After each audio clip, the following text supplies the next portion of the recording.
News this afternoon. I hope you are enjoying your Friday, and thank God it's Friday today. I have.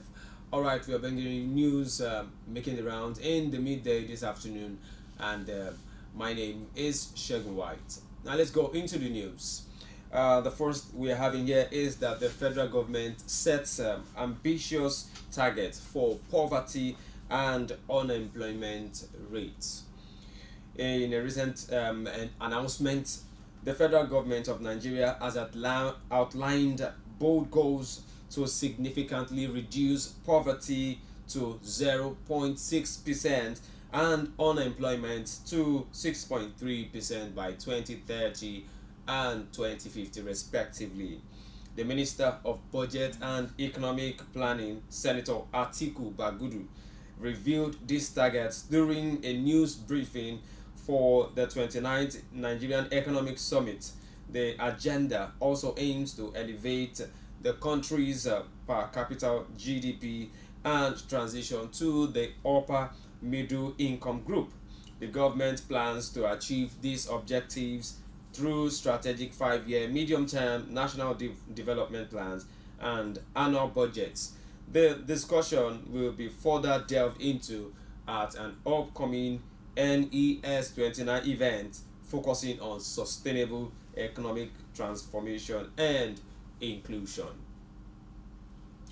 The federal government is to fund 53 road projects with the 150 billion Sukuk bond.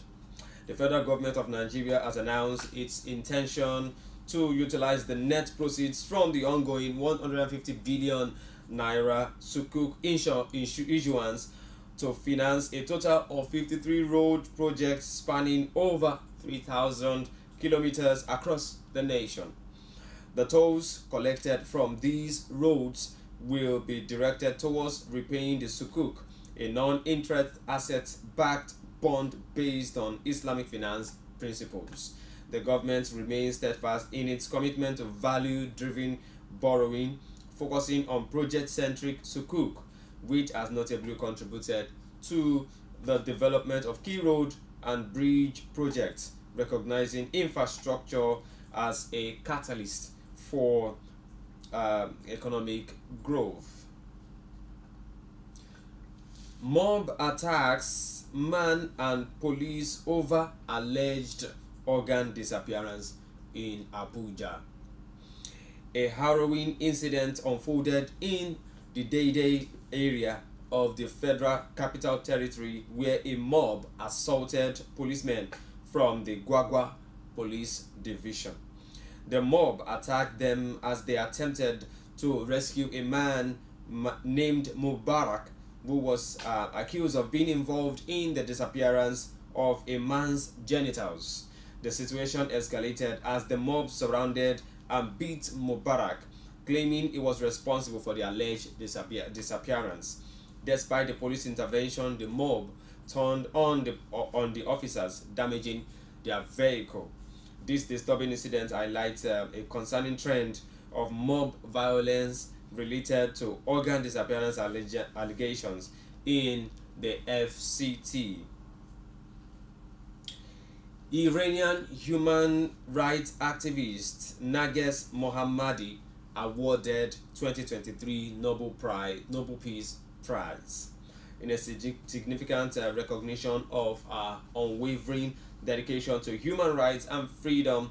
Iranian activist Nages Mohammadi has been honored with the prestigious Nobel Peace Prize for 2023 by the Norwegian Nobel Committee. The award acknowledges a courageous struggle against the oppressive policies targeting women in Iran and a persistent effort to advocate for human rights for all.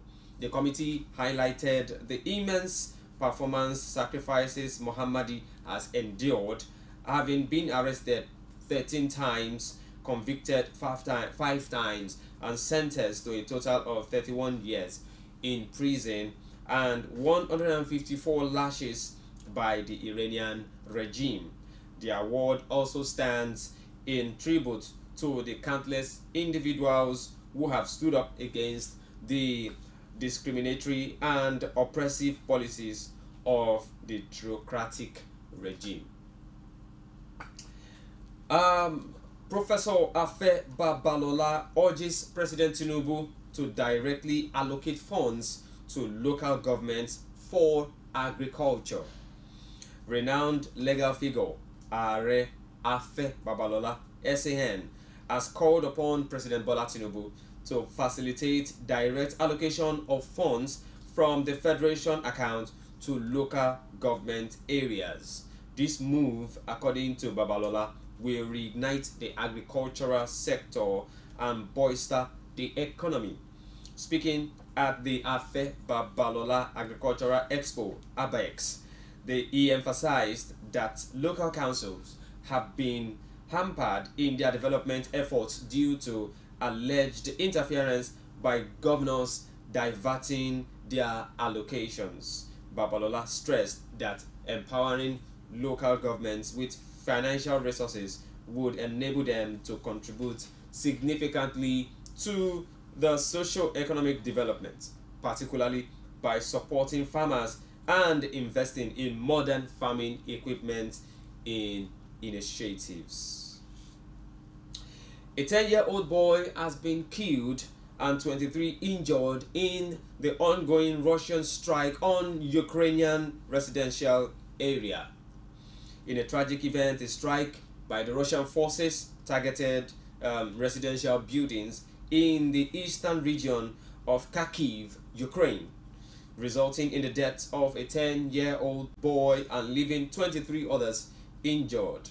Kharkiv, the country's second largest city bordering Russia, has been enduring routine shelling since Moscow's invasion in February the previous year. Ukrainian officials have condemned this targeted attack on civilians, emphasizing the dire consequences of such acts of aggression. The region's governor, Oleg Sinegubov, provided details on the injuries sustained, underlining the urgency of research and rescue operations in the affected area.